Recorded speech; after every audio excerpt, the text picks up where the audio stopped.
Prévenir plutôt que guérir les troubles digestifs, ballonnement, diarrhée, constipation, nausées, brûlure d'estomac. Avoue-le, tu as au moins déjà ressenti un de ces symptômes. Les troubles digestifs font partie du quotidien de beaucoup d'entre nous. Souvent, ils sont considérés comme une fatalité. Sauf que ton ventre, c'est bien plus qu'un estomac. C'est ton deuxième cerveau. Il est le reflet de ton bien-être général, de ton alimentation, ton stress et de tes émotions. Aujourd'hui, je vais pas te donner une liste d'aliments interdits. Au contraire, je vais te montrer comment ton assiette et tes habitudes peuvent devenir tes meilleurs alliés pour apaiser ton système digestif. De toute façon, un ventre en bonne santé, c'est l'harmonie entre ton assiette et ton esprit. On sait que quand le microbiote est déréglé, on peut avoir l'apparition de certains symptômes.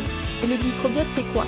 Le microbiote, c'est un équilibre justement de la flore intestinale, donc c'est-à-dire de tous les habitants qui sont dans tes intestins, les bonnes et les mauvaises bactéries. Quand cet équilibre est perturbé, stress, mauvais sommeil, mauvaise alimentation, certains médicaments, on peut avoir trop de mauvaises bactéries. Ces dernières digèrent mal les aliments, ce qui crée des fermentations excessives et produit des gaz, des ballonnements et ou des douleurs. Le stress chronique peut aussi faire apparaître ce type de symptômes. Ton cerveau et ton intestin sont connectés par un réseau de nerfs. C'est l'axe intestin-cerveau. Quand tu es stressé, ton cerveau envoie des signes de stress à ton intestin, ce qui peut perturber le mouvement de ton intestin et provoquer des spasmes ou des brûlures d'estomac. Une alimentation déséquilibrée peut aussi causer ce type de symptômes. Les aliments ultra transformés, trop gras, trop salés, trop sucrés peuvent être difficiles à digérer. Ils perturbent ton microbiote et inflamment la paroi de ton intestin, ce qui la rend perméable. Ce qui veut dire que le rôle de défense n'est plus fait à 100% et cela peut causer une inflammation. Le premier point que tu peux améliorer pour essayer de diminuer ces symptômes, c'est de faire attention à ta mastication. Dans la bouche, c'est la première étape de la digestion. Si tu manges trop vite en scrollant sur les réseaux sociaux et que tu ne mâches pas assez, tu avales de grosses particules de nourriture. Et donc ton estomac derrière doit faire un travail de titan pour tout broyer. Et là,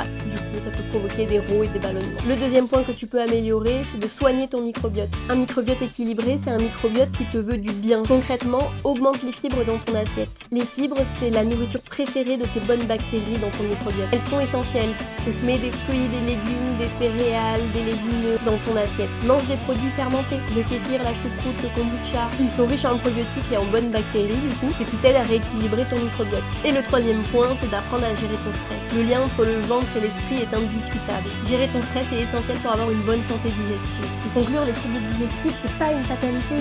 Tu as plein de leviers sur lesquels tu peux agir. Si tu vois que tu n'y arrives pas et que ça ne fonctionne pas, n'hésite pas à consulter un professionnel de santé formé aux troubles digestifs, comme moi par exemple, pour venir t'aider au quotidien et à faire en sorte que tu puisses supprimer tous ces symptômes-là et aller mieux. A bientôt en consultation.